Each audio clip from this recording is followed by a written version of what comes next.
silent, you'll not find love.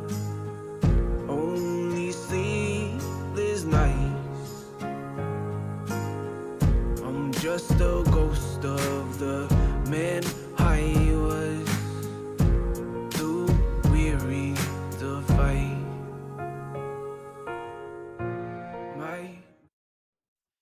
Hey guys, welcome to Beyond the Beard podcast, a podcast dedicated to discovering true masculinity. We hope you guys are doing well, and we appreciate you guys joining us. We have a great guest with us today. Brian, how's it going, buddy? It's going pretty well. Yeah? Got good sleep last night, so Yeah, you mentioned showed that. up ready to go. Yeah, I mean, sleep makes a huge impact on how you feel, how you are, how you show up. Right. Yeah. You mentioned you've not been sleeping well lately, so No. I think that's just part of the life stage, right? When you get to teenagers and all that stuff, sleep becomes a luxury we can't always afford. True. And to clarify for you guys out there, he's not a teenager. He has teenagers. No, that's awesome. It's sleep is huge, man. I know that, man. If I this morning, as a matter of fact, I did not get a whole lot of sleep last night, and I have a men's group that meets on Saturday mornings at 7. Yep. And I usually get up and like clean, and I'm blessed that I have a wife who helps me with some of that. Right. But like the alarm went off. I think her alarm went off at 5:15. She's like, "Are you getting up?" I was like, "Yep, I'm getting up soon." Yeah, it's a good thing she didn't ask you if you want to get up. Yeah, no. The answer is always no. Right. But no, It's one of those core manhood things. What we want to do and what we should do. Yeah, Always very different. yeah. Typically, yeah. Michael, how you doing, buddy? I'm doing good. Yeah. It's funny you guys mentioned the sleep thing. I actually just listened to Art of Manliness, did an episode where they brought in, I can't remember what the guy's name was or what his title was, but he's an expert in circadian rhythm, so like sleep and studies like that. Yeah. And so it was really interesting listening to as you age and progress, your body requires different levels of sleep. Right. Through different stages. Yeah. It's like in your young 20s, it's like, yeah, your rhythm is a little different. You're used to staying up longer hours or like later in the night. Right. That throws you off in how you sleep. But like the older you get, actually your body typically sleeps in smaller chunks. Yep. So you get tired earlier, but and some other stuff. Anyway, I wish I would have known more about that. We could talk about that a little bit, but I was checking my sleep rhythms in the Apple app this morning. Yeah. It was, realized you can go too deep into paying attention to those because it's like once you fall asleep, you have no control over the situation, right? Absolutely, So, yeah. You just kind of get what you get. I wonder about people who, kind of obsess about that. Like, does that actually negatively impact your sleep if you're like going, oh crap, Yes. I only got this much, right? And like right. you're just stressed about it all the time. Like, I Right. feel like that would be counterproductive. Yeah. Well, and it's like the worst scenario for me. Excuse me. Where by the time you get to the sleep, you can't fix it then, right? Yeah, So no. you learn about it afterwards when you woke up. You're like, oh man, I should have done better stuff before I went to sleep. And Yeah. So it's like the worst scenario where you don't find out you did poorly until afterwards, Right. and then you have to try to remember beforehand to do all these things. Right. Well, and then you're Yeah. not supposed to be looking at blue light either. So, Right. like you better. that's a myth. What? Yeah, the Oh. whole blue light thing is a myth. Whoa. Educate us. Well, okay, so the thing I just listened Wait, to, I'll Mike, send first off, the audience needs to see your wonderful Oh, face. yeah. No, they don't. Oh, and Yes. I just The audience doesn't know who you are. that's fine. There Alright, we so go. on that Beautiful. podcast, they were talking about different things, and one of them brought up the blue light. And the guy's like, "Yeah, that's not a thing actually. It's not the lighting that affects it in any as far as like light waves being Yeah. any different. It's brain activity. It's like so when you're on your phones, you're actually doing something that is Very stimulating to your brain, Yep. and that's what keeps you up later. He's like, the I blue see. light actually doesn't impact anything as far as your ability to go to sleep or get deeper sleep." Huh. We'll have to put a note on this episode to have your teenagers leave the room before you listen to that section, Oh, because yeah. we don't want to take that tool away from parents. Yeah, teenagers. That's actually not true. Don't listen to him. Blue light's bad for you. You can't be on your phones or television or video games. Yep. That's funny. Well, those are still Interesting. active, like stimulate. Anyway, No, it makes Yeah, sense. yeah, no, I hear you. I know we're getting way off topic here, but Sure. I wonder if it would also depend what you're looking at on your phone too, right? Mhm. Like, so if you're reading a book on your phone, same effect. really? Mm-hmm. Because if what you're reading is stimulating, it's a matter of how much stimulation is going on in your brain Okay. and your attention. So if it's something Right. where you are actively paying attention to and is engaging, Huh. then you'll stay awake. So even if you're listening to an audiobook. It's how much Well, brain because you think about it with like an Yeah. audiobook or with reading, you're like crafting the imagery of the text in your head, Yeah. and sometimes, and you know, then you just hope you get to that phase where you just kind of the words are passing, and Yeah. maybe then you'll nod off. Yeah. So Oh, granted, that- I'm not an expert. I'm just reiterating. Well, I don't like that truth Well- because I like to listen to audiobooks as I'm, falling asleep or whatever. Know your own truth, Tim. Know your own truth. And yeah, that's right. Truth is what I make it, guys. Come Yeah. on. So you guys have to update the intro to be welcome to Beyond the Beard with our sleep expert, Mike Will. Yeah. I'm okay with that. Well, Brian, why don't you tell everybody a little bit about yourself, what you do? Feel free to share with everybody as much or as little as you want.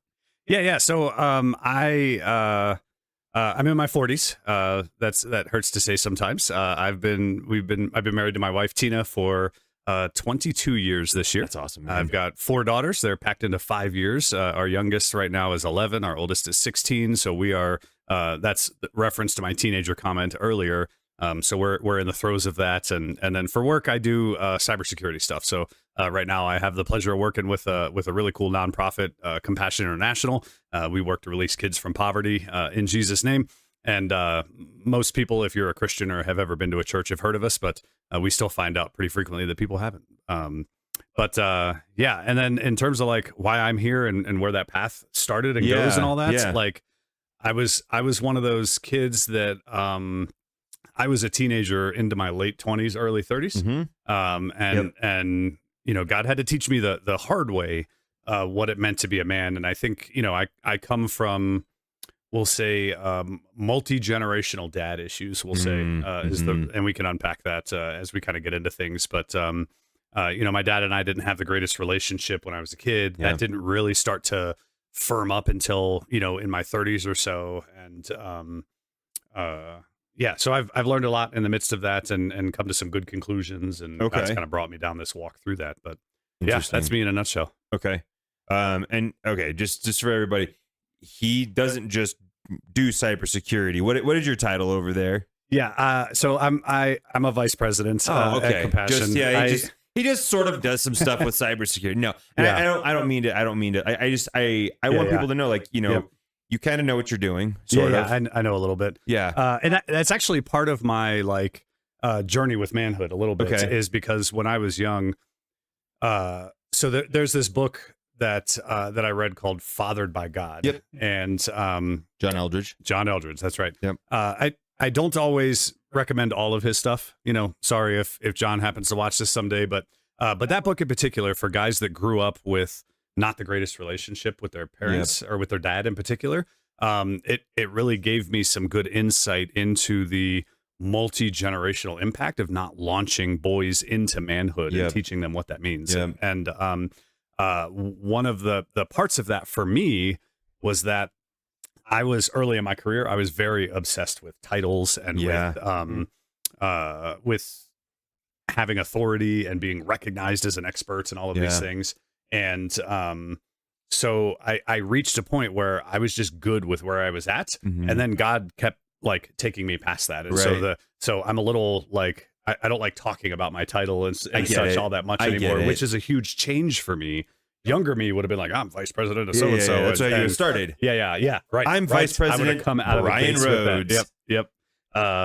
But yeah. So, anyways, that's that. No, that's cool. Okay, so this is probably a good spot to ask you, like, since this is a podcast on masculinity, Sure. for you, Right. what do you think? Like, what does being a man mean to you? Or how would you define masculinity? You can either of those.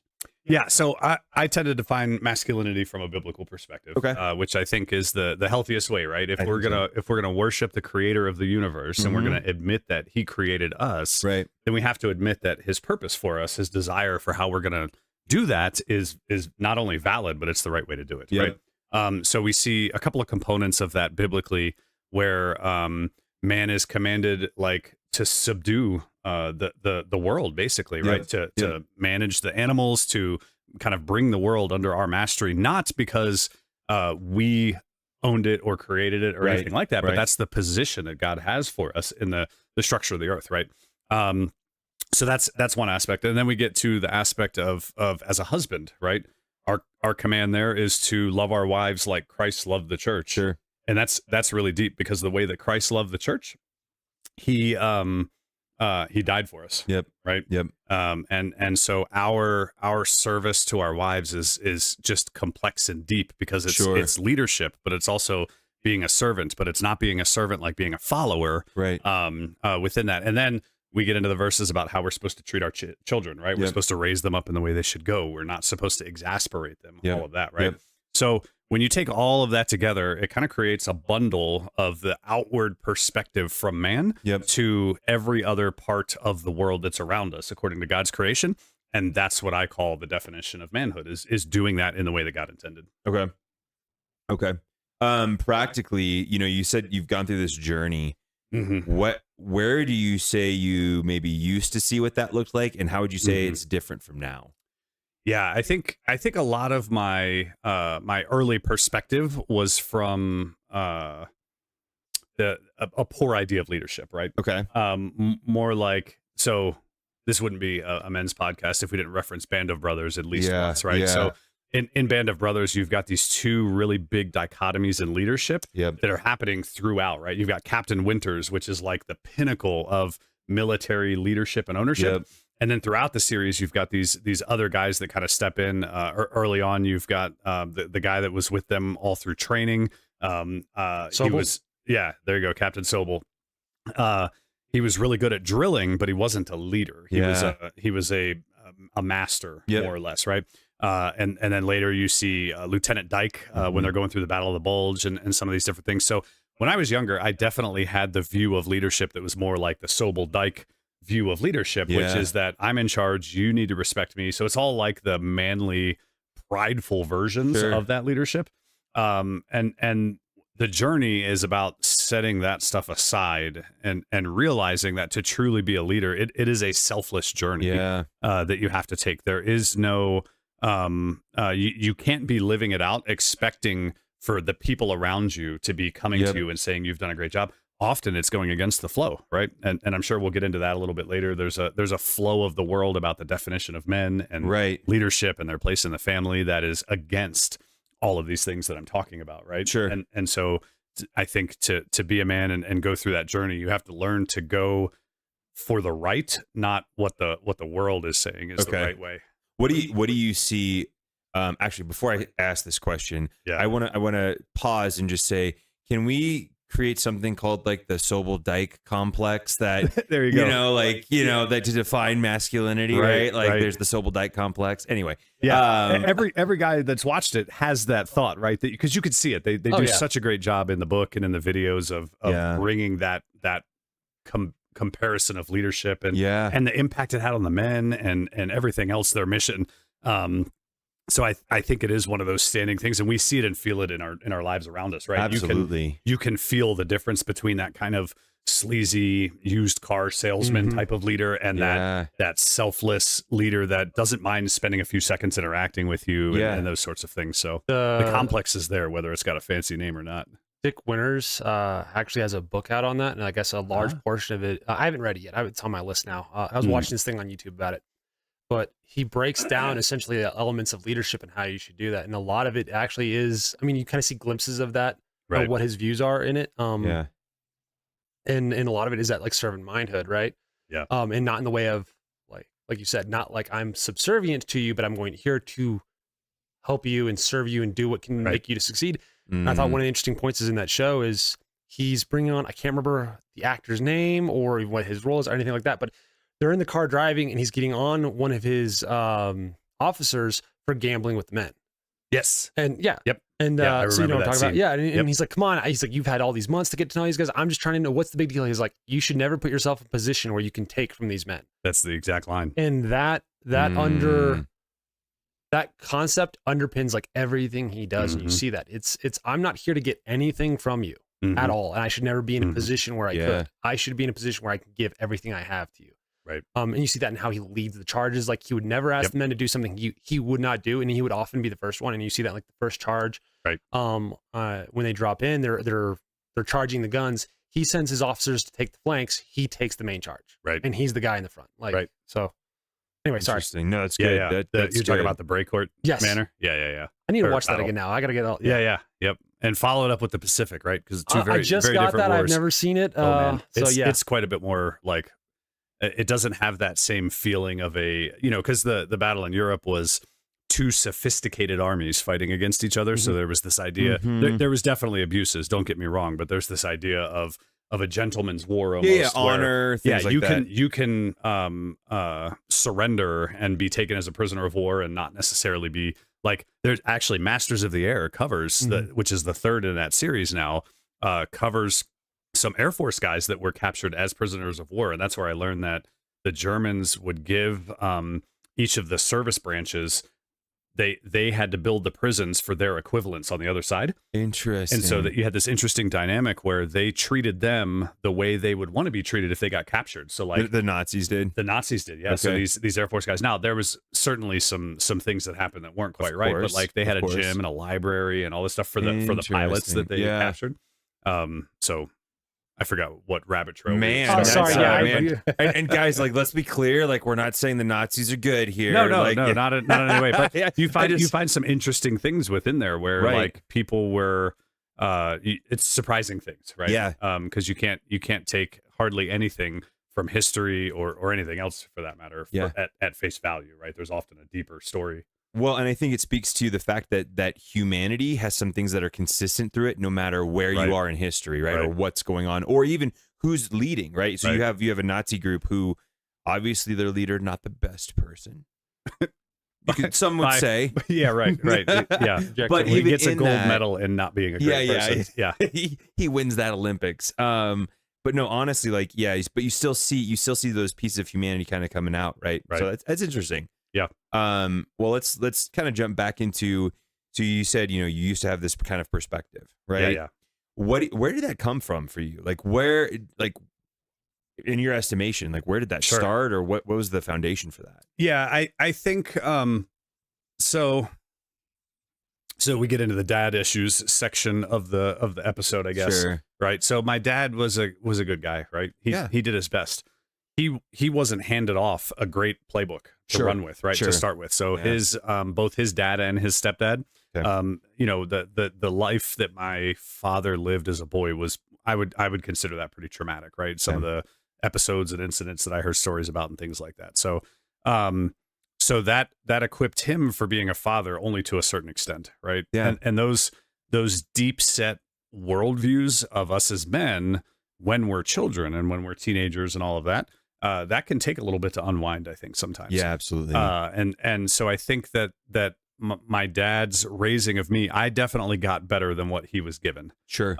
But it definitely caused some struggles. And then when we kind of, I wouldn't say we parted ways because I never went like full silence, but we got to that point where I would talk to him maybe every 3 months or so. Okay. Like I had left to join the army and all this other stuff. So there was some distance there. So I was never really launched. Yeah. So all of my perspectives on leadership and authority and things like that, I think were rooted in the desires that boys have to be grown up and like recognized as masters of their craft or whatever it is that they're working on. Yeah. And when and that's one of the things that Fathered by God actually covers really well is based on where in your upbringing that kind of severance happened.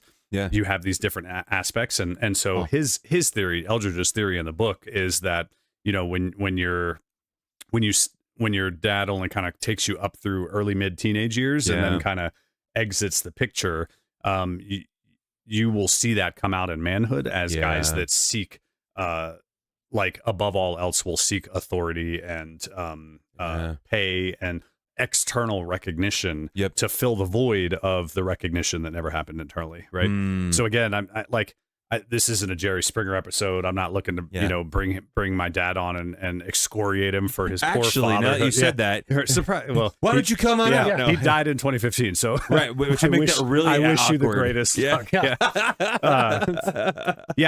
So, but it is what it is, right? Like we can look back and have factual observations of the situations and the scenarios that led up to that and not be all broken up and like I don't need to go back and tell everybody about how bad my dad was to make myself feel better, but I can recognize those scenarios and the holes and the gaps that it left and then let God fill those things in. Do you think Do you think your time in the military also impacted the way you, when you were younger, led? Yeah, I think the way that it impacted it was it covered up the gap a little bit, right? Interesting. How so? So in the military, it is very formal leadership structures, right? Yeah. You're given a group of people, you're given a mission, your job is to go do those things, Yep. and you don't want to be on the battlefield and then have to debate with your soldier about whether what you asked them is the right thing. You can't fight a war that way, right? That's a No. great way to lose a war. Your rules of engagement for internal communications have to respect the rule of authority. Absolutely. Otherwise, you can't be effective on the battlefield. And so I think that environment kind of fed that immature, poor leadership Sure. perspective for a while, and caused me to not really come to grips or grapple with that. There was moments where my kind of inner poor perspective of leadership would spike. Yeah. And I would have like an event. Yeah. But the general nature of the military kind of covered it up a little bit. So I didn't really get to wrestle with it until I got out and started to work with not military companies and things like that. And then I realized like, oh, this is a problem. Yeah. Well, absolutely. I mean, I think to your point, when you have a group of people who all essentially agreed to this is how things are going to go. Yeah. Right. And in the military, from my understanding, you don't really have a choice. Yeah. No, you don't get to. Yeah. I don't like that leader. I'm going to move to a different unit. Yeah. Like, yeah. You can put the paperwork in for sure, but there's, that's not gonna really go how it works. well. And it's an unhealthy mindset to create, right? Yep. When we look at the tail end of like Colossians 3 and the beginning of Colossians 4, we get this perspective of masters versus slaves, right? Yep. And, slavery is a very loaded word these days, but in biblical times, the concept of slavery was more in alignment with what we think of when we talk about indentured servitude. Yeah. Right. The word is very clear about the positive relationship that's supposed to happen back and forth between the two. Sure. And that the master has responsibilities to exert his leadership in a healthy way that's respective of the individual, and that he was designed by God and all of that. Yeah. I didn't have that at the time, right? So I think that also ties back to one of those key like biblical principles for men that create the structure that we live in. Right. Is that like it doesn't matter who you're in charge of. At the end of the day, they were specifically created by God before the foundations of the earth with a purpose that they need to fulfill. Yep. And if you as a leader are hindering that or causing them to question the creator, you are failing in your leadership duties to the creator, right? Well, and for clarity, like Paul's not advocating for that system, but rather when you find yourself in a situation, right? So, and I think that's probably an extreme situation, which is why he probably picks it. And the leadership concepts that come away from it are applicable more universally than just like we don't do masters and slaves today, but we do have bosses and workers, right? Yep. And I think that the concepts apply equally in that scenario, right? If you're going to be a worker, and we all are, right? Yep. None of us are absent being under somebody else's authority. Sure. And so we have to serve in that capacity to the greatest extent. And it actually specifically uses the words as unto the Lord, right? So we're supposed to serve that person, not because they have earned our respect as a leader or whatever else. We're supposed to work for them as if for the Lord. And also that's our separate responsibility as workers. And then if you're the one that's in charge, you've got to do the same thing, right? You've got to lead in a way that inspires and respects that person's position as also created. Because at the end of the day, the leveling effect or the leveling quality that we've all got as men is that we're all worth one sacrifice of Jesus on the cross, right? That's because good. everything else burns up. It doesn't matter if you've got vice president in front of your title. Yep. It doesn't matter how much money you make. It doesn't matter what car you drive. All of those things burn up in the end, and you get accounted according to how well. I mean, really, we get the blood of Christ and all of that with the atonement, but none of those earthly measures of success come into play at all. Sure. Well, okay, so just to not to play devil's advocate here, but really to like, okay, so our hope is that this reaches people who don't necessarily agree with our point of view, right? And so there may be some people listening going, yeah, that's nice for you because you believe in this stuff, but like I don't believe in God, or I don't believe in all these things. Like from a practical perspective, maybe expand on that a little bit on how that yes, we have a faith that we we have a truth that we know to be accurate, right? But for those who don't subscribe to that, right? Like, what would you say? Like, what would you say? How does that apply? Yeah, I think it's tough to apply it, because if you remove a absolute moral structure, then what's the purpose of any of it, right? Yeah. Then all that you're doing is working for your kid's inheritance at the end of the day, right? Because when you look back over history and the recording of that history, the percentage of people's names that are actually remembered, extremely low, small. right? Like you actually have a better chance of making it as a video game streamer than you do being recognized in the history books for something that you did, or you may end up. We look around town and we have all these things that are named after famous people, right? We have parks and we have buildings and we have different things, but how many people driving past those look beyond the name to actually get to know the person? It's very little, right? Yeah.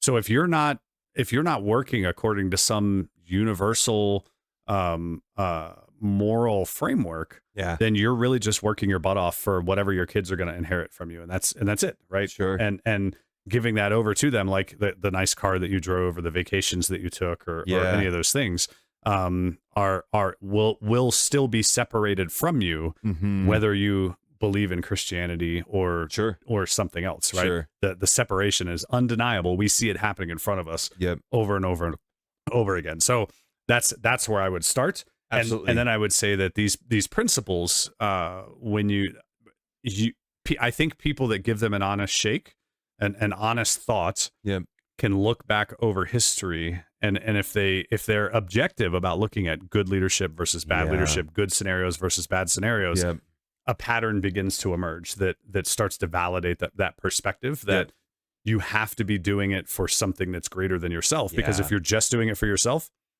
man's ability to have a prideful view of the world around them that self-justifies their own importance is immense. Right. And if you don't have some external framework telling you, you know what, in the grand scheme of things, you don't really matter apart from how well you do this set of things, then you're liable to fall into a very prideful view. And that leaves hurt women and hurt children and hurt employees and all this other stuff behind. Sure. Because it becomes a race of who can worship themselves the hardest.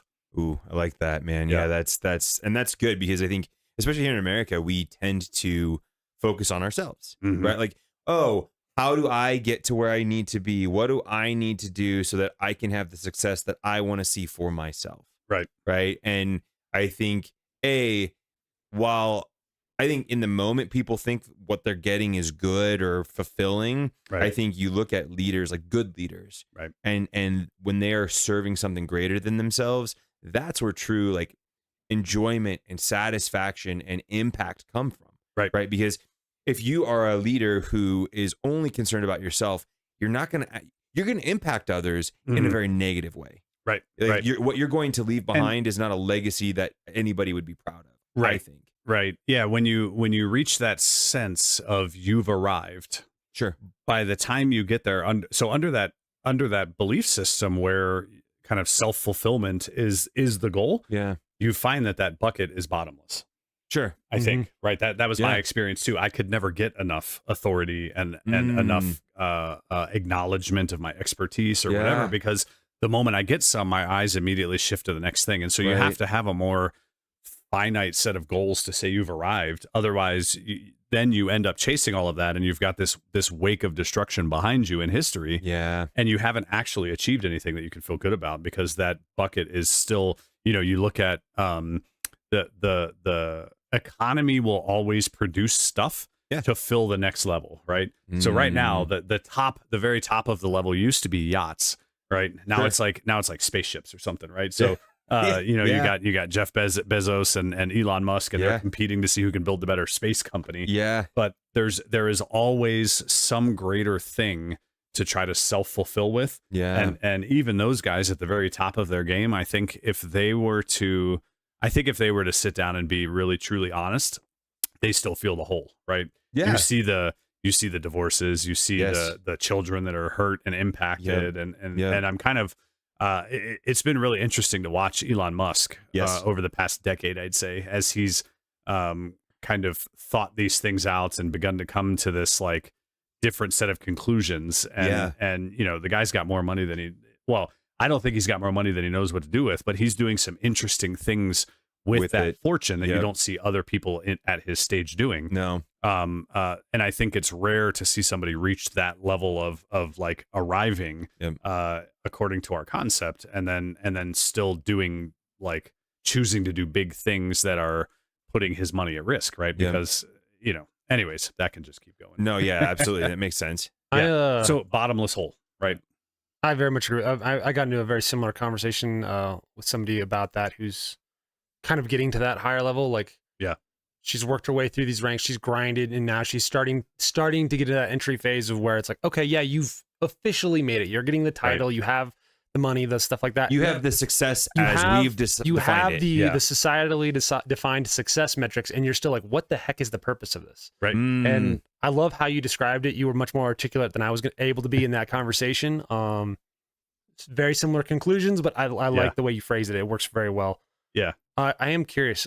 I like practical applications on a lot of things. Sure. And we touched on a lot of it. And Tim kind of mentioned, if we're talking to somebody who doesn't essentially ascribe to a religious belief or notion, what are some practical applications or some actual things like a good leader possesses? Like, I know you mentioned, like, if they follow these principles, which you're alluding to the principles like in the Bible, right? Right. What are those actual things? Like, you've seen leaders in the military. You are now a leader in the corporate world. Right. So from your experiences or what you're seeing in your knowledge of the Bible, all those things combined, what are some practical things like I could do or somebody watching could do to say, okay, take these steps and you'll become a better leader? Like, what do those actually look like? Yeah. Okay. I'll try to think of a way to reframe that a little bit. So the first one that I would say is the most major piece is really having a good method to analyze your level of self-centeredness. I like that. And because you've got to learn to be honest with yourself about, because you can't because leadership at its core is a position of service. Right. It's a particular type of service. I really dislike that term, servant leader. Why? It's used a lot, right? Sure. The reason I dislike it is because of society's misuse of it, right? Okay. So they tend to invert the idea of leadership to mean to say that being a leader means you're doing all the stuff that people don't want to do so that they can do what they do better, right? Sure. And that's not leadership. I don't think, right? I think that's a worldly concept that kind of actually devalues the whole idea of leadership, because leadership is, you know, you need to be the one that's taking in all of the environment that's happening, because, you know, we don't call it leadership unless there's other people involved. Yeah. So being able to look at all of that and then make the wise decision that gives people the vision of where to head. Sure. That's leadership. Okay. And so you can't recognize those environments with a high level of selfishness. Sure. In your own in your own being, because you can't accurately, what you will look at is, how can I use all of these resources around me to achieve the maximum level of greatness for myself? Sure. And that's a way different mission than how can I look at the scenario and pick some objective next best step or vision to lead people towards. Sure. Because you've got to be able to consider the people that you're leading and the situation that you're in and those outcomes and how it's going to bring people along. And, you know, the nature of leadership is sometimes not everybody that you've got is going to make that trip. Right. No. And so either they're going to become discontent with where you're heading and they're going to leave, or you're going to have to recognize they're not equipped for where you're heading, and you're going to have to be the one to encourage them to move on to some other effort. And when you have a high degree of selfish drive, it's really difficult to look at all of those things and make a really good choice. That's a good point. At the end of the day. So that's the number one thing. And a lot of people, the analogy I use here is it's like being unplugged from the Matrix. You know, we've all seen that movie. I found out recently it was rated R. I didn't remember that. We were like thinking of stuff to show my daughter, like from our childhood. We were like, we should watch The Matrix. That's a great movie. And then we started watching it. We're like, wow, this is really bad. And then we looked and we're like, oh, it's rated R. We literally did that exact same thing this summer, because we're like, oh, we're gonna watch all the movies from when we were kids. And so we're like, Jurassic Park, The Matrix, and we get into some of these, like, oh, yeah, maybe I remember that being there. Maybe TNT was editing some things out that I don't remember. Right. But Hey, sorry. Yeah. Unplug from the Unplug from the matrix, right? in Because a good way or a bad way. so it's not good or bad necessarily. Okay. It's a metaphor for people. It's hard for somebody to step outside of themselves and look back at themselves and have a full picture, right? Yeah. And that's that idea. Like you hear about these people that are like, and then I realized suddenly in my 50s that I had it all wrong, like my whole life, right? And that's that unplugged from the matrix moment, because the matrix in this metaphor is that prideful, selfish drive that guys can have. And when you get outside of that later in life, it feels like getting unplugged from the matrix. Like you have this new variable in your head that you use in your calculation of what to do that wasn't there before. And the world looks totally different. And it's really difficult if somebody is unwilling to make that step, to lead them out of, like, you need to take a look at yourself, because we naturally as humans build all of these defense mechanisms. Sure. Because we don't feel good about the bad side. Right? Nobody likes being here. Hey, so I've been watching you for a while and you've asked me to coach you, and I found out you're a bad person and you shouldn't lead people until you can get this fixed. Nobody likes to hear that. So we build these defense mechanisms that almost actively translate the words as they're coming into our heads to make it sound better than it really is. And it's really difficult to break through that with some people. That's fair. So even like if you're trying to become a better leader, that's your first step, is you've got to identify for yourself and ask others, hey, do you view me as this like highly selfish person that only does what I want? And uses the people around me to achieve my personal goals instead of this like greater idea of leadership. Well, and what I hear you saying is it's not something that's done independent of others. This is something that I think it can be, but it can also go a lot faster if you invite somebody else into it, and and it's got to be somebody that actually knows you and that you're gonna listen to, right? If you don't have that relationship, because it's like the idea of having. I think it was from this book, The Wheel of Time, where there was this one group of people, and their empress had somebody that was their truth speaker. Right. And that was the one person in the entire kingdom that could say to the empress whatever they wanted. In order for, so it was like this weird accountability thing, and like everybody else could not offend the empress, or they would just get like wiped out, right? Immediately killed. But this one person, and everybody needs somebody like that in their life to be able to point to stuff and say, you are falling down here. And you need to fix it, right? I mean, it's super important. I tend to think, you say you can do it on your own. I think you have to be a very special individual and a very like honest individual. Very critical of yourself. Didn't say it would be easy.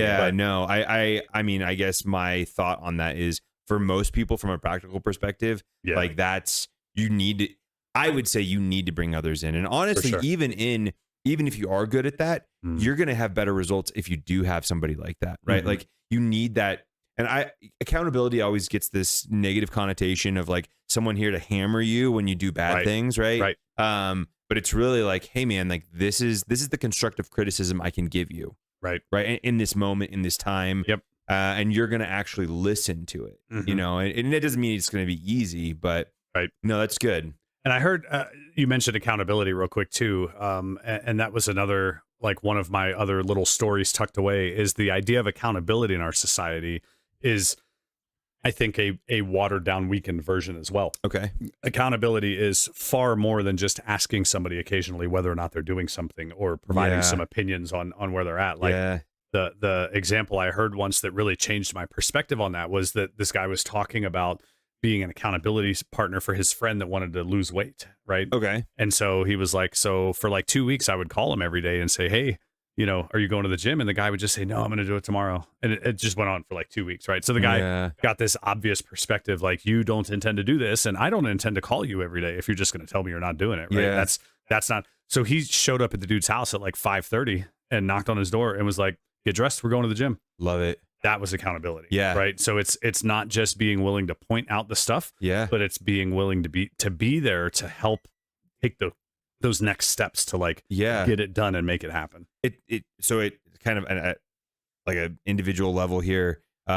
Mike has actually asked me. So Mike's like, I cut people off, you know, when they're talking. I don't want to do that. So tell me to do that. And I'm the kind of person, like, I like to give people grace, right? Yeah. Like I'm just immediately like, hey man, I get it. You screw up. It's okay. And Right. I'd be like, it's all right, dude. And he's like, no, it's not all right. I don't want to do this anymore. And so recently I've started to say, Mike, you cut me off. And he's like, thank you. And I'm like, so, and this is me learning how to be that like accountable person. Like I'm not, it doesn't feel great all the time. no, you don't want to be a jerk. Right. But Mike has said he appreciated that. And I'm like, okay, that's so just from a practical perspective, exactly what you're talking about. Because I wanted to be like, oh, it's okay, Mike. Like, yeah, I appreciate that you recognizing that, but that's great. It's like, no, you need it. You need, and I feel like I need that kind of stuff too, right? I don't want somebody to just go, oh, dude, try harder. Right. Like, no. Yeah, that doesn't help. It's funny. I've never heard it as because like that's like even what I'm doing with him. Like we tell my daughter that she's because like if I interrupt or do something, she's like, oh, it's okay. I'm like, no, it's not okay. Right. You can't Stop do that. telling me that. You can't tell me that. You have to actually hold somebody's feet to the fire for what they're doing. You can forgive them for it. Yeah. For sure. But I've never heard it in the context of accountability, which I really like that actually, because it is like if you're my accountability person, you signing up to help me be responsible for that thing, it makes sense that it's okay. You're signing up to help me actually take those steps, not just check to see if I've done them, because I obviously don't know how to do them. Otherwise, I would be doing them. So it's interesting. Talking about this accountability piece, I was thinking about this the other day. So women and men, and this is going to be, one of those things that will probably get us in trouble at some point, but women and men, they want different things from others, from what I see. So look at how women want to be interacted with in the workplace. They want, what are the sayings you hear? Oh, you slay. Go queen, like they want this, like the boss. They want this affirmation. Right. They want to feel good. They want these positive affirmations, right? Right. What do guys want? Guys want to be challenged. Yeah. Guys, at least from what I can tell, right? Most of the people that I've, and this is all anecdotal, and from what I've seen, like guys thrive under, dude, step up. Right. Dude, you need to do better. Hey man, like nice try, but you can do so much better than this, right? Like that's the thing I think that gets guys, that I think even those who maybe don't admit it fully, and maybe it's because they had really toxic, I don't want to say toxic, like really negative experiences with it, right? Because there are people who do that, and you probably experienced this maybe in the military, where like it's a very negative interaction, like you're a piece of crap. Like you failed. And I've done that to people, right? It's like the cycle of non-commissioned officer abuse or something. Another principle we need to coin. No, but we'll add that to the dictionary. But I think that's one of the big differences between guys and gals is like, I think women want that, and I even see it with my wife. My wife does not want me to challenge her. My wife wants me to like tell her she's doing good things and like be positive and I want her to like tell me like, hey dude, you screwed up, and like not in a like you're a piece of junk kind of way, but hey, like dude, you didn't do what you were supposed to do here, right? And it's like, and I don't know. So to your point about like accountability, I do think that while all people need accountability, I think guys in particular like want, like thirst for that, right? To your point, Micah, what just kind of to add to what you're saying, I want to be held accountable because I want to be better, right? And maybe that's just us here. Maybe it could be, but from what I've seen, and you look at professional sports, right? You don't become a professional athlete without being challenged, without being like, and the guys that don't do well under that kind of stuff, those are the guys that are like very quickly out of professional sports, right? Because they may be super talented. There's a Mark Schlereth, who's a sports broadcaster, former Denver Bronco. He says, I listen to his sports talk, and he says all the time, talent is wasted on talented people. And it's like, and his point is that, these are people who are just naturally God-given, have this natural God-given talent and don't work at it. Yeah. Right. Yeah. And I think that what that points to is there's actually two things that you need to be the elite sports, right? Yeah. You have to have that natural talent, right? Like you're not going to be 5'5". You're not Rudy. Yeah, exactly. Right. At 5'5", you're not destined for the NBA. No. We talk about that for people that are 6'8", right? Yeah. And whatnot. But there's a heavy there's a mental component. Yes. You know, you look at Michael Jordan as a case, right? Yes. Of that epitome of an elite athlete. And when you start to hear about some of the stories of his mental attitude behind the scenes, that's where that starts to go. So you have to have the natural gifting of the body that can do the thing, but you've also got to have the mental piece. And I think that's good across the board. It doesn't matter what it is that we're and really it's really complex, right? When we talk about simple questions like what is it that women want or what is it that men want, right? It's so much more complex than that, because you've got this, like, when you're looking at an individual, you've got how they were born, right? The natural proclivities or skills that they were that they received or were given, or however you view that. The nature argument. It's not the nature argument. It's like a definite component, right? Because we can see stuff in their DNA and all of that. So it's definitely there. The source, might be debatable by the audience, but I'm pretty firm on the source. But that's neither here nor there. Then you've got the nurture side, right? The raising, the stuff that happened as a part of their family, and then you've got this third component of the decisions that they've made along the way, right? That's a good point. Yeah. And so when you look at the near infinite combinations of those three things, what somebody wants is always going to be wildly different. And we can make these kind of broader generalizations, of course, but it's hard to apply those. And I think it's actually one of the problems with our country and society today is this idea that everything has to be polarized and pushed to the edges. 100%. Right. Yeah. Everything's campiness, and you've got to, if you're on this side or you're on this side, you've got to identify with those people, and, and the people on the other side are bad. And when you look society, I think it's a almost like a supernatural splitting up of society is my perspective on it, just because it happens so much on every topic, right? And you've got the guys against girls argument, and is there a gender pay gap or not, and all of these other things. But then even within that, you've got women talking about the differences, right? And on one side, you've got the I think it's called the soft girl culture or something like that in TikToks and Reels. I may not have the name right. Where you've got these women that are embracing kind of the lifestyle of being at home and all of that. And trad wife. What's that? Trad wife is one of them. I know that's trad wife. Trad traditional. Oh, trad wife. Yeah. And you're then embracing you've got, like, the traditional farmer, values. Yeah. Like let's go buy a farm and raise animals and all this other stuff. Yeah. And then you've got I want to be a corporate executive, and even so then you've got the fight, the polarization there between all the different perspectives. And the reality is, like, just figure out what it is that makes you tick, and then go find somebody else that works with. And that's how that's how it goes. And instead, I think we tend to buy into because I really dislike social media. I think it's the fall of the United States. It's and fall of Western society is what I think you could categorize. There you it go. as. Right. The whole thing.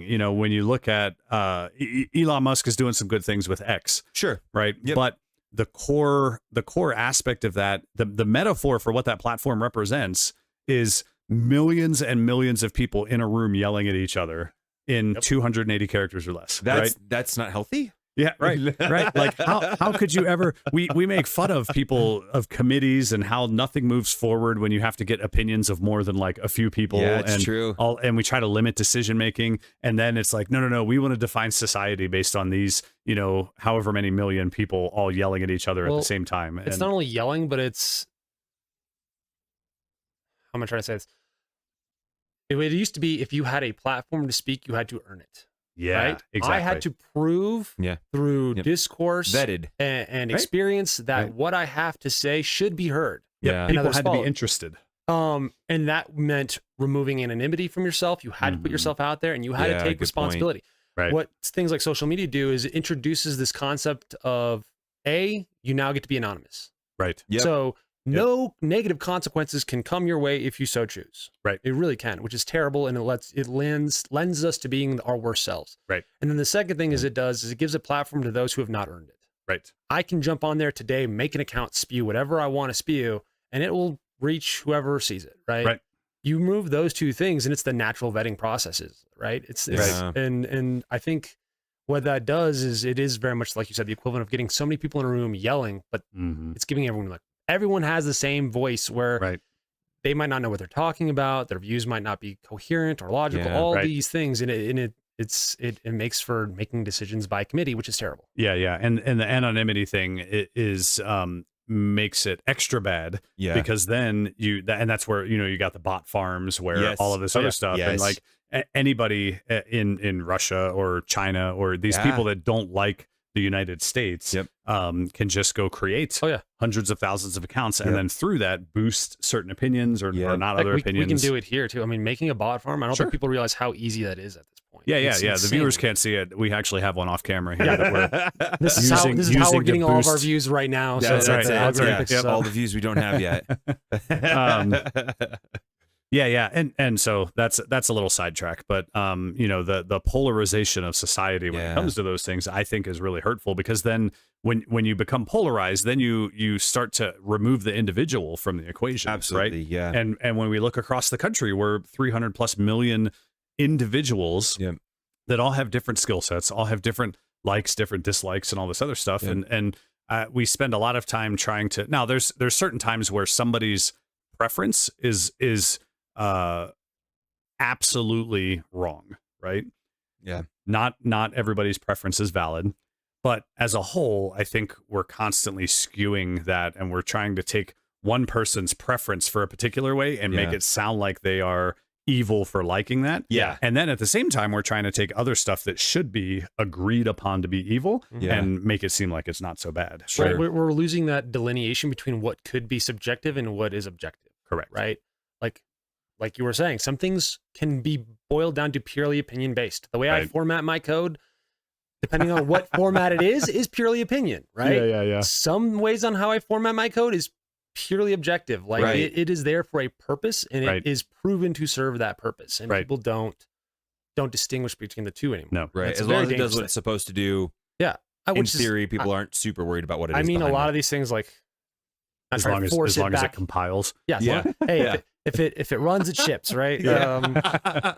But it's interesting because, like, I'm just trying to think through this in the context of what you were talking about earlier, through like being a man or being a leader and how we perceive those things. A lot of this skill is definitely am I able to look and reflect upon myself accurately, and am I allowing those voices, those external voices, to do that, right? Exactly. And a lot of people are losing that. And am I able to see?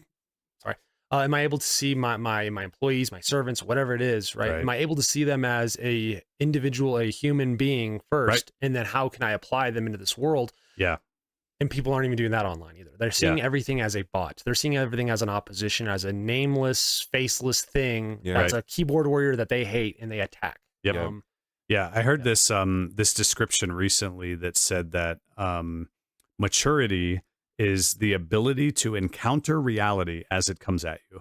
Ooh, I like that. Yeah, I like that a lot. I have really enjoyed that. Has been parenting gold, at least from my perspective. I don't know if my girls have really enjoyed that, but it comes at you fast. But it's actually a really, really deep phrase, right? Because when and when I say reality, I don't mean situational, subjective reality. I mean actual objective, like seeing past the circumstances to what reality is, right? Being unplugged from the matrix. Yeah, exactly. Being unplugged from the matrix and seeing the world for what it is, and then making wise decisions based on that. That is the definition of maturity, and that's what manliness in its boiled down pursuit is the pursuit of maturity, right? The ability to look at reality and say, this is right, this is wrong, this is good, this is bad. And have that be based on the truth, not the loudest opinion on social media, not this other thing that some activist group is trying to generate something about, but actual reality. And I find that to be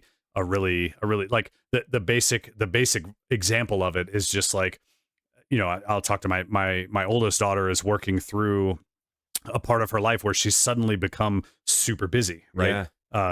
Job and boyfriend and school and taking early college classes and all sort of stuff. And her calendar is just running over, and she's got to look at conflicting events because, life doesn't self-organize on our calendar. And she looks at conflicting events and then tortures herself because there's two things that she really wants to do and they're happening at the same time. And I'm like, you have to make a mature decision. You have to look at the reality that you cannot do both of those. You might be able to reschedule one or something like that. But when you've gone through all of that, at the end of the day, we are good to ourselves when we say, I got to make a choice. I'm going to pick this one. I'm bummed that I can't make it to this other one, but and then stop investing emotional energy into the fact that you can't do both things. Right. Well, and that's an example. I think to that point too, like the other piece of the maturity is accepting the consequences that come from that. Right. Because to your point, you have to make a choice, and there are going to be repercussions from, and when I say consequences, I tell this to my boys, like, consequences aren't negative or positive. They are just the reaction that happens from your action. Right. And so there are going to be consequences of you not being able to do. Maybe you missed out on a memory. Maybe you didn't, maybe you made the wrong choice. Right. And that happens. Right. But you have to take responsibility for that. Right. It's funny. So you guys came in when I was having one of those conversations with my daughter. Yeah. Don't need to rehash that, but I feel like it's painful, but it's almost brings more value to your life at the same time, right? If you aren't sacrificing something, if you don't have that opportunity, then everything has the same value. I like that. And as we go through life, we are responsible for constructing our own life and the life we want. Right. You can't be a passenger. Exactly. You have to actively participate in your life. You have to take the initiative. And putting kids or even adults, anybody in that situation early on, I feel like is definitely the introduction to that. Like, I'm going to make you choose between A or B. Right. You have to choose. You don't get to do both. You can't do the sport and the music thing at the same time.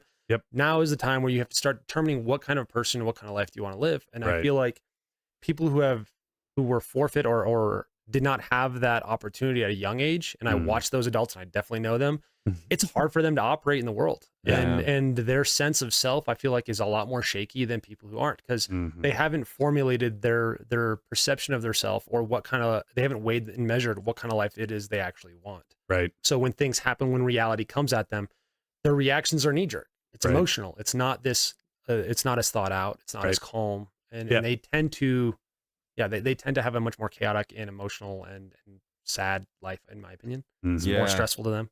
Yeah. And it's easy for us to fall back into that viewpoint that that children are a thing to be endured so that we can get to retirement. Right. Yeah. Right. And I think that's another one of those, like, not super great views that is increasingly prevalent. Right. And there's a lot of bad repercussions that come off of that as well, in terms of, I could go all day decisions. on parenting decisions and how I view that. But how many episodes do we want to record today? Yeah, no kidding. Yeah. We'll be here for the next 6 hours. Not that many. Yeah, no. Running out of hard drive space. Let's jump back a little bit. So clearly there's been a change of thought and philosophy for you as a leader. Absolutely. So tell me a little bit about, like, how did that occur? Yeah, so the beginnings of it were actually, I took a job with the United States Navy, and my wife and I and our two youngest moved to Guantanamo Bay, Cuba. Sounds like a pleasant place, I've heard. It was actually pretty sweet, right? Was it? Because I when I came home and my boss at the time, we were working for a defense contractor here in Colorado Springs, and he took a job down there because his ex-wife was down there with his daughter. Okay. And so he wanted to be closer with his daughter, and I was like, hey, that's great. And then he got down there and was like, he called me up and was like, bro, they need you. I was like, whoa, that's a big statement. He was like, their IT down here is just an absolute train wreck. And he was like, I have convinced the guy that he needs to hire you in particular to come down and fix this mess. Okay. And he's got a job that's coming open or whatever. So, and at first I'm like, yeah, well, whatever. My wife's not a big fan of moving and changing all the time and all of these things. So I was like, yeah, maybe it doesn't work out, but it keeps coming up and all of that. So finally I come home to my wife one day and I'm like, hey, what do you think about, like, a 2-year vacation in the Caribbean? Foreign salesman. That's how I pitched it. That's awesome. And she was like, and she sat back and thought about it for a second. She was like, all right, I'm not against it. And I was like, wait, what? I was kind of kidding. Yeah. I was actually, like, at least 50% kidding, but she and we prayed about it and things started to align, and so we went down there and did that, and I was down there as a government civilian and all that, and a ways after we got down there, let me think, it would have been about a year after we got down there. So we had a year of just kind of living life. We had our 2 daughters and whatnot. And it really was actually, kind of nice. We got to know a bunch of people. We had a bunch of close friends. Yeah. The pay was good. I didn't have to pay for a house, right? Oh, awesome. Didn't have a utility bill. Oh man. It actually was and I mean, while it was hot, there was like water right there, and you could go swimming and all this other stuff. But so then we get pregnant with our third daughter about a year in. Okay. And so my wife gets this condition called hyperemesis gravidarum or gravidarum, something like that. So it's basically like morning sickness, Right. except it lasts all day and it lasts the entire pregnancy. Oh, That's so terrible. Yeah, it is pretty bad. I think what's her name? Kate Middleton in England gets a similar version of it. So she's on nausea medicine the whole time and all this, but her place is basically on the couch, like from sun up to sundown. And so I got the and at this time, like I mentioned, being a teenager until my early 30s or something. So at this time, I had not like gone through that transformation yet. So I was still very much focused on doing what I thought was good for me and focused on fun. And I didn't like doing any work, and like I didn't like loading dishes or cleaning up the house or whatever, like a typical teenager.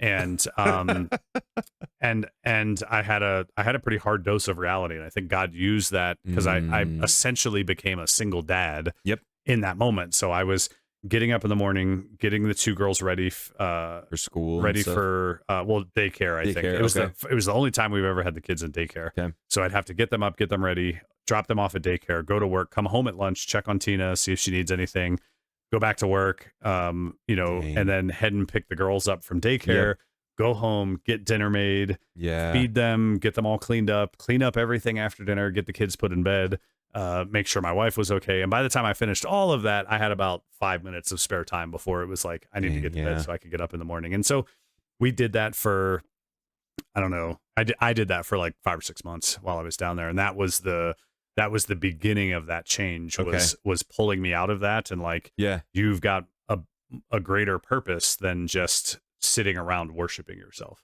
and avoiding work and only doing the things that are fun and that you like, and all of that. So, and then the second iteration of that came in maybe the 2016 or 2017 timeframe. So when that happened, that was like 2010, 2011. So that planted some seeds, and then we came back from Cuba to Colorado Springs, and we were here for a while. And it was while I was working at Compassion, we had a lot of leadership shuffling and some things like that, and there was some big gaps. But leading up to that, I had this problem where I could only do stuff if I felt like I had like permission and full support. So interesting. So I was frustrating myself because I'm constantly asking my boss, like, I'd like to do this. Can you please like give me permission to go do it? Yeah. And I was frustrated all the time because selling somebody else on an idea is just really hard sometimes. It's hard, right? It's very draining. Oh my gosh. And so I just had this, like, I think God just gave me this perspective that said, you don't need to wait for them. You could just like do it and tell them the good thing you did. And I was like, what? Because it was, and it's it's like an unplug from the Matrix moment, right? There's maybe somebody's listening and they're like, oh, I do that all the time and have my whole life. Well, I am so happy for you. It just took me until, I was like in my mid 30s to have this revelation. And then I just started doing that, right? Like anytime I was in a meeting or a situation, I wouldn't say, is that okay with you? I would just say, I think we should do this. And then, I would put the idea out there, and then I would defend it and, have conversations about it. But I would say, I think it's the right thing to do. Yeah. Prove me wrong. Yep. And so when it came to that caused a big shift just in my leadership mentality of the key, the boiled down portion of that is you don't have to wait. You don't have to wait for things. You can make decisions and drive things forward. Yeah. It's like we mentioned earlier with, you can't be a passenger in your life. Mm-hmm. It's an active role that you've got. As a leader, you cannot be a passive leader either. You have to be active and driving forward and making decisions and not letting stuff sit because you don't quite have the right perspective on what to do next or whatever, which is a thing I still struggle with. But now I have to remind myself, like, you can move forward with this. You don't need to wait. Nobody else is going to come along and fix it. Mm-hmm. You're probably not going to sell somebody else on what you need to do and get them to like buy off on it. Right. So you've got to make a call and like move forward. And those two, that time kind of as the quote unquote single dad in Cuba kind of started that journey. And then it went that way at work. And then I moved from that into doing, this this school of discipleship at our church. Okay. And all of that. And I think that's where it really solidified those points that I mentioned at the beginning of the episode. Yeah. About what are the constructs, what are the basic building blocks of manhood. Yeah. And then my eyes were open to like, what is the reality? And then I could start engaging with that reality as it was. That's cool. I mean, I love that point about just stepping out and doing it. Yeah. Because I think that it's very easy and honestly like lazy on our end to be like, well, I don't have permission, so it's okay. Yep. It kind of like gives you that excuse to not do something. Right. And it's like what we need, what our families need, what society needs, what our employers need. They need people who go, that needs to get done. I have the capability and the bandwidth and essentially the authority, because there are times where you're like, well, I think we should do this, and it's not inside your scope, and then they're like, don't do that, right. But if it falls under your scope, like society, our families, employers need us to take action on it. That's right. Because there's nobody else gonna do it unless you do it, right? And we've all been gifted in certain areas to do those things. Right. And when we're not leaning into that, like we are actually robbing society, our families, and our employers of that goodness. Right. Yeah. And I think too, I had a thought, now I'm losing it. That's the other big thing.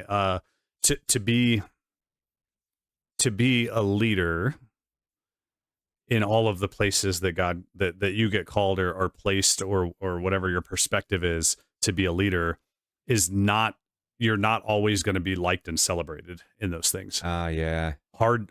It's not just making the decisions, but it's also making the hard decisions. And you cannot use how well you're liked as the measure for success, right? Because if we're going to have a standard that we're chasing that's beyond us, it's beyond other people too. And nobody is comfortable being taken to a place that they don't want to go. And sometimes as a leader, those decisions have to be made, and that's a part of manhood, is being able to, sometimes you're going to do things that are unpopular with your kids, but they need that, right? They need to be held to a standard that's beyond their preferences, because their preferences are ultimately selfish. Just like ours are, right? Our preference to be liked and positively praised for the things that we do is ultimately selfish, and we have to learn to thrive on a different set of metrics to go and do those things, because you will have to make unpopular decisions as a man. You will have to make decisions that are unpopular to your children all the time. That is without a doubt.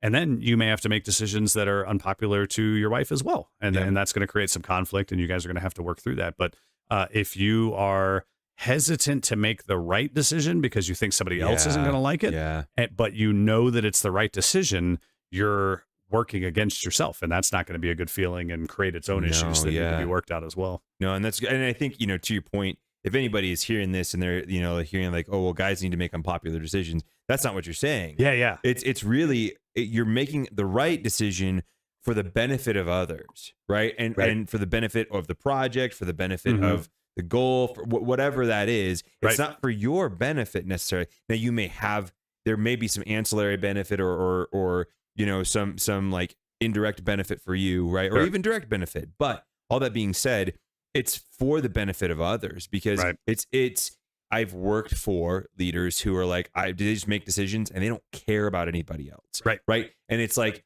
well, I think this is the right thing to do. And you're like, dude, you didn't even ask anybody else. You didn't get any input. You didn't, and you're just making a decision to make a decision.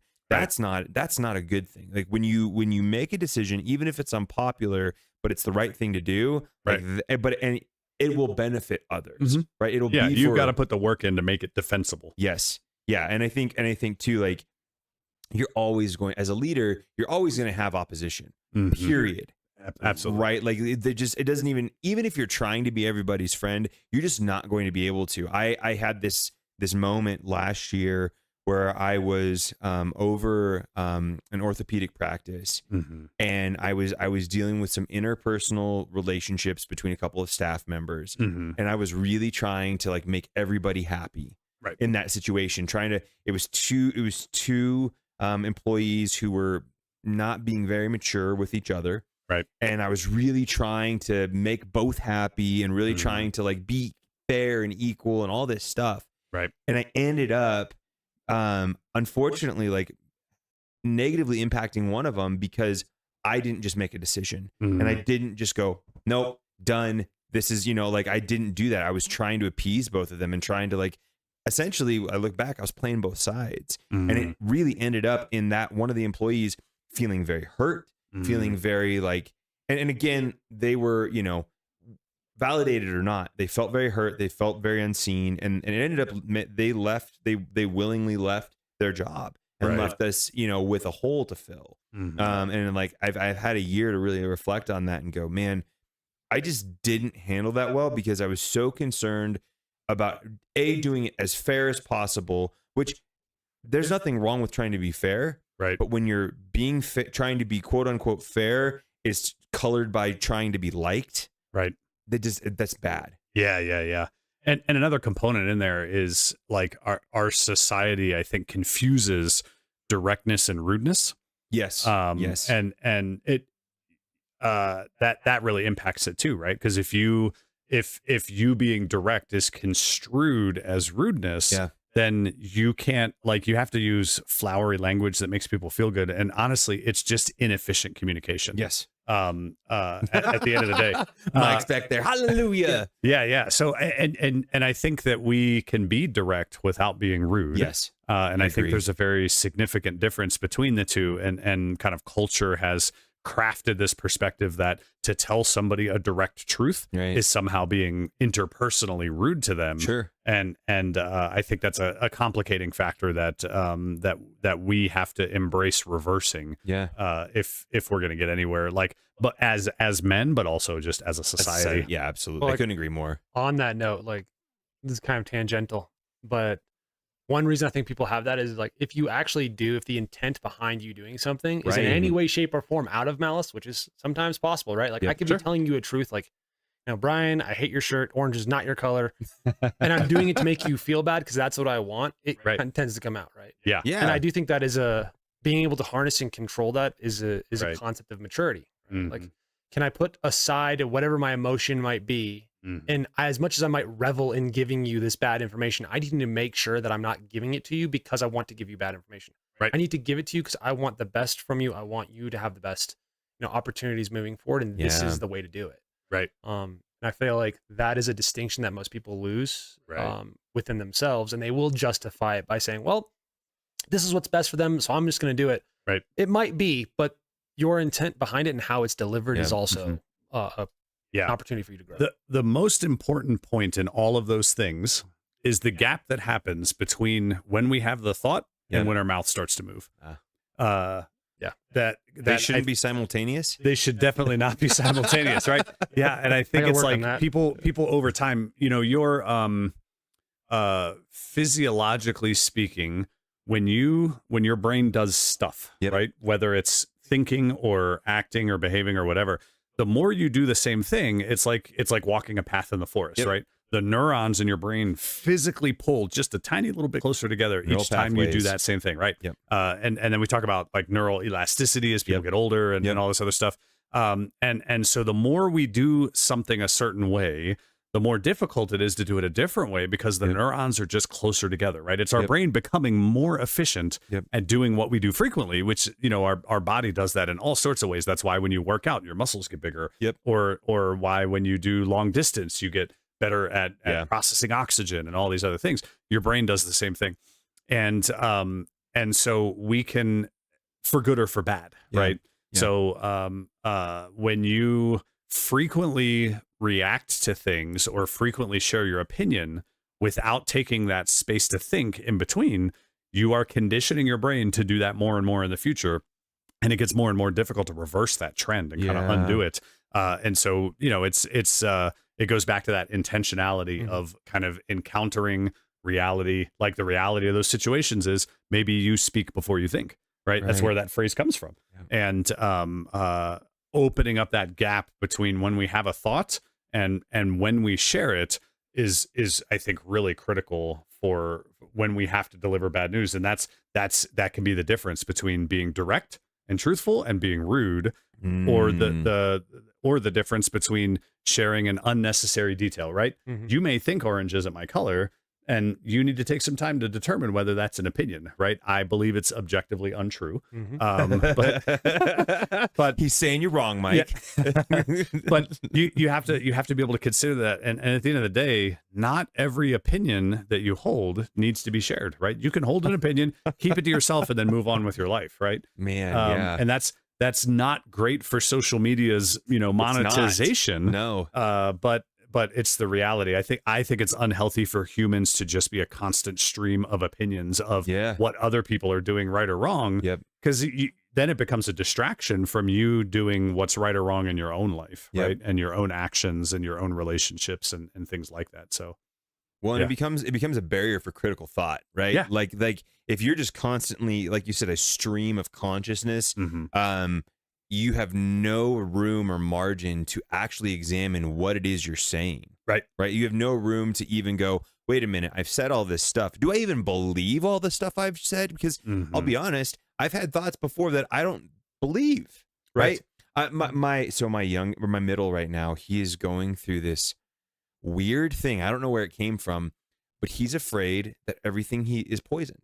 Like it is the craziest. It is the craziest thing because like literally last night, we were at a football game and I sent him to go get some concessions. Yeah. And he comes back. Him and his little brother come back, and they give me the change. And he goes, "I'm a little worried that it's poisoned." And I'm like, this is a unopened bag of M&Ms. I'm like, okay, dude. But like the reason I'm saying this is it's an example of when you are constantly just thinking about stuff, you don't even have a chance to really examine if it's true. Right. Like you're having these thoughts that are completely not based in reality, and yet you're acting on those thoughts now. Right. Yeah. I think that in our relationships, all of them, what if is the most dangerous beginning for any thought, right? Oh yeah. If you're having a what if, you really need to pull that in before you explore that further, because you can start down a bunch of what ifs that are just plain unhealthy, right? Yeah. And giving a what if too much leash in your mind before you start to critically consider it, it leads to all kinds of bad stuff, I think. So, well, and what ifs are great in a thought experiment Sure, or with others Yep. to be a sounding board against. But yeah, to your point, in your mind, what if? Right. That leads to nowhere good. Right. And it's the whole, like, you have to apply the scientific method to your own thoughts a little bit. Yeah. Right. Yeah. Like, and test them and see if you've just concocted a completely fictitious situation and then you're trying to figure out the real world impacts of if it were true, you're wasting all kinds of like mental and emotional energy doing it. But then B, you start to like be suspicious of people around you. Like, what if this really is true? And you don't go back to consider the fact that this whole thing started because you just had a random thought. Right. Yeah. And I think it's observably not good, but then, backing it up with the biblical evidence again, right? We're told to bring every thought captive to the obedience of Christ. And so there's again, it's an area where we can see the psychological negative impacts of it, but then it becomes another one of those validating things to the wisdom that we're given in the book. Yeah. So, well, I mean, like everything starts in your mind, right? Yeah. Every action, every thought, everything you say or do starts up in your head first. I mean, I think it's interesting too, because like that same thing that you guys were just talking about with what we speak. Yeah. Even when you're talking about having every thought captive, right. that applies on the inverse of that situation too, right? Like Sure. we're talking about what we say. Yep. Well, when Tim says something, granted, the next move I'm probably going to take is to say something, right? I want to say my opinion. Did I ever actually take the moment to listen to what he says and think through what all of his words mean, constructed, what the concept is, what is his intent behind saying it? Did I do all of that? Did I flex that muscle yet? Right. And build the neural pathway, or did I just want to say my opinion? Good point. And it all starts in the mind, right? Like, can I control my emotions and my thoughts enough to take charge of that? And I struggle with that too. We talked earlier about the interrupting and accountability and all that stuff. And it's those of us that kind of have that sort of ADD thing. Yeah. And it's a weird thing. Like sometimes somebody will start a story and my brain will just be like, I already know where this is headed. Yep. And then I just jump forward to the next thing. I'm sure that's similar to what you have going on. And then it's like we're just like, yeah, I want to let you finish your thought, but I already know what you're going to say. Yeah. So can we just like jump to the part where can we not? Yeah, and it's just immaturity, right? And it's a muscle that we haven't flexed or trained or whatever, and it just becomes like we were talking about with the neurons in our brain, and the interrupt neurons are closer together, so that becomes where we're popping. And I think another component of that that's really important is that opening up that space between experience and thought and speech. Starts with being willing to correct ourselves after the fact, like verbally to the person, recognizing that we had that problem and then saying, hey, I'm sorry, I cut you off. What were you going to say? Yep. Is a good example, but we could do that with any sort of stuff. And Absolutely. as starting to do it after the fact is your first step. Yep. And then eventually you work it back and you're recoccing it sooner. And then next thing you know, you're recognizing it as it's happening. Yep. And then next thing you know, you're able to recognize the scenario coming. Our brain works best off of recognition and small changes, right? We don't just wake up one morning and decide I'm going to stop interrupting people today. That would be nice. And it's this way with literally everything in our life, right? You can't just wake up one day and be an athlete. You can't just wake up one day and be good at something. You have to take the time to work the muscles or work the thoughts or work the mind or work the emotions sometimes to get from where you are currently at to where you desire to be. And it's a slow thing. And if you get this far into it and decide that you're going to quit, you're never going to get to that place that you want to be. So you got to be willing to continue to make that small effort. Any change requires work. Yep. I've always kind of like when I hear embrace the grind. Yeah. I kind of roll my eyes a little bit because I'm like, okay, embrace the grind. You want me to like work my butt off forever. Sure. I get it. No, but I mean, when you start to think about it, I think I've made this comparison before, maybe not to you, but like, Tom Brady, unfortunately or fortunately, is probably one of the best, if not the best, quarterback to ever play. I mean, from a Super Bowl winning perspective, the best. The statistics are there. Yeah, absolutely. But one of the things I thought was interesting was the reason he was able to play for so long. He learned how to embrace the grind. He looked forward to that process. And when we can start to do that, and I'm not telling people, hey, you need to learn how to love these unfortunately unfun things. Right. But when you acknowledge that doing those things produces the results you want, and you do that once, it becomes so much easier to do it again. Right. And then from there, you just have this compounding effect where it's never going to be easy. Right. Like I look at myself, I years ago started like going to the gym, getting up early and going to the gym. I used to not do that, right? I would go to the gym after work or, whenever I could. But like, I was like, no, I want to have a certain level of physical fitness. I want to have a certain level I want to be, 60 and be able to do things and enjoy life. And so I was like, okay, I know that if I do these things long enough, that's going to get me to that spot. Right. And now, I've been doing it long enough where, my alarm goes off at 4:15 and I'm like, this sucks. Right. But at the same time, I also have built that memory in and have done it for long enough. I'm just like, I just get up and do it. Yeah. It just becomes your thing. It does. Right. It does. And I learned that I had my alarm in the morning set. So I learned a big thing about alarms, and you guys can learn from this for yourselves. And you're welcome if you didn't know this, but always have your alarm on the other side of the room. Oh yeah, absolutely. All the time. Absolutely. If you have it sitting next to your bed, you will create the circumstances where snoozing is super easy. Absolutely. And so even if it's your phone or something like that, put it on the other side of the room.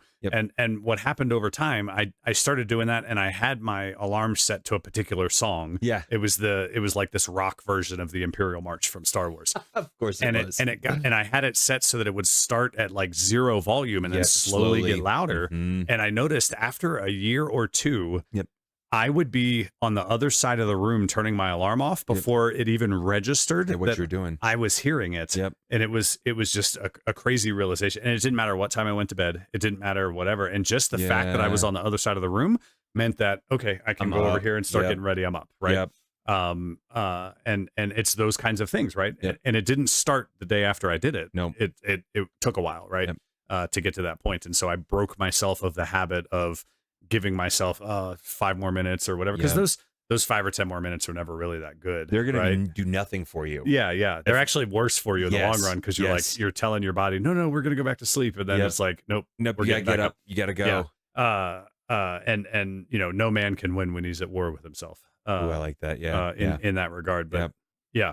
Well, and I mean, to your point, like systems are also really important. Yeah. When you want to change, you have to put a framework in place to help you get there. Right. You are not, I'm sorry, very few people have enough willpower to just do it. Right. Like you have to do, when I started getting up early to go to the gym, the night before, I would make a pre-workout and I would put that like by my bed. My alarm would go off. And so my first thing to do would be drink the pre-workout because I can't lay comfortably in bed once I've drank that pre-workout. After like 10 or 15 minutes, my skin feels like it's vibrating. I'm like, okay, I gotta go. My heart is gonna explode. Yeah. Let's be honest, your pre-workout was like 5 shots of coffee then, wasn't it? No, it was what was it? It was, I don't know. It was one of those like crazy, creatine, something like 300 milligrams of caffeine and 18 other stimulants. Probably 3 of them aren't legal anymore. But it was. I knew that by doing that, I couldn't go back to sleep. Right. And so I did that long enough to get to a spot where I could do it without. Right. And I still need coffee. I coffee. Yeah. I literally, my alarm goes off. I go downstairs. First thing I do is get coffee. Yeah. Because I can't function. Yeah. It's the mechanisms that we put in place to make the changes, right? And sometimes it's okay to have a crutch for a little while. Sure. Right. Yeah, absolutely. And crutches are a good metaphor, right? Like if you've got a broken leg and you want to fix it, you still need to get around. Yeah. So use crutches to like get to the places you need to get until your leg is healed again. Then you can start doing the other things. Yep. If we're trying to build a habit, it's okay to have a crutch. Yep. We just have to get to the point where we put the crutch down at some point. Yeah, right? absolutely. The crutch can't become the habit. Good point. That's a great point. Yep. Well, shoot, man, it's we're like hour and a half. Yep. Yeah. I mean, we could probably go for another still hour going and a strong, half. yep. Yeah. I think let's just kind of wrap up around this. Sure. You mentioned that you have 5 daughters. You said, right? Four. I was like, wait a minute, 5 seemed too many, but yeah. Okay, 4 daughters. 5 seems too many to me too. Yeah, that's a lot.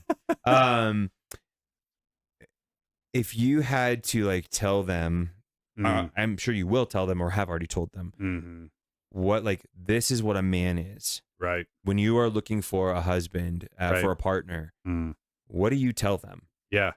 I think I would tell them that a man it's a man. A real man is a man that will embrace the role that he has, and do that without selfish ambition, and do that in a way it's not going to be perfect, but there's going to be effort, and there's going to be significant effort. And I think, I meant to talk about this at some point, so we'll do it now. Yeah. You ever watched anything on like the Navy SEALs? Yeah. Oh yeah. Right. Buds and things like You're that. like, yeah. I'm a guy. Of course I have. Right. In the Buds course, that like when you watch the shows about it, the thing is, the difference between the ones that make it and the ones that don't. Yep. It's not the physical preparation at all. Yeah. Right. It's their ability to mentally not quit. Yep. Right. They have to be able to look at every scenario and decide, I am going to get through this. Yep. Right. And that's a quality that's essential to anybody that's going to be a true man. They've got to be able to look at this, because you can't just escape the scenarios that you're in. No. Right. No. You can't just wish your mortgage away. You can't just wish that your children are going to be raised correctly. Yeah. You have to look at the situation, and you have to mentally be prepared and tough enough to endure what has to be endured to make it happen. Yeah. Right? And that's the quality that we all have to have. We have to have that in our marriages. We have to have it in our parenting. We have to have it in our work, because there can't be quit. It is a grind, right? Yeah. And there will be times where you don't want to do it, and you've got to be able to align yourself to make that happen anyways, right? That's the biggest like foundational quality, I think. That's cool. Yeah. Yeah. So that's what I would say, right? Like, it's a guy that embraces their role, is constantly moving forward, and embracing the things that have to be done, and is doing that while like respecting the environment around them. Love that. I love that. Mike, is it anything you wanted to add on anything that we've touched on, or? No, but I mean, I interjected at a lot of points. You did. I appreciate it. I enjoy the conversation. Yeah. Yeah, and I enjoy hearing your perspective on things. So yeah, thank you very much. Yeah, Awesome. cool. Yeah, thanks so much for having me. It was great. First time I've done this, and maybe we'll sneak in another episode. That at would some be point. yeah. We'd love to have you back, man. This is a really fascinating conversation, and something that I think we could probably come back to. You know, for you is, and you can or can't, you don't have to. Anything you would want to plug right now, or anything. Yeah, no pressure there. But part of what we want to do is we want to give the audience exposure to the people that we have on there, and maybe there's resources, maybe there are things that they can benefit from. So if there's anything you want to plug, feel free. Okay. Now is that time. Yeah. No, I'll plug a quick couple things. Not all of them are mine, right? That's okay. The first one is, I already mentioned the book from John Eldridge, Fathered by God. Yep. I think that's a really good one. I think that Love and Respect is probably one of the most useful marriage books I've ever read. Both my wife and I make sure that you only read the section that's for you and not your wife's section, because otherwise you'll be judging her for what she's not doing rather than focusing on what you are trying to do. That's another one. And then if you happen to be listening and you are in a position where you need some help with information security, I do some consulting on the side through my company, Rhode Digital Limited. You can find us on LinkedIn or look me up, Brian Rhodes, on LinkedIn, and reach out and be happy to chat and see how you can help, or how I can help. There's all kinds of stuff out there today. Some of it is scare tactics, some of it's reality, but we want to make sure that every organization is prepared to protect the data of the people that they're working with and protect their own systems, so that they can keep making money moving forward and whatever it is that they're doing. So awesome. Yeah. Awesome. Well, guys, thanks for joining us again on Beyond the Beard. If you guys like this content, if you don't like this content, please let us know. Like and subscribe so you can yell at us, or tell us what we should do better. Yeah. Again, we thank you for joining us. Until next time, guys, journey well. When this silent, you'll be alone, far from friends in life. You'll spend your evenings getting stoned to numb the ache inside.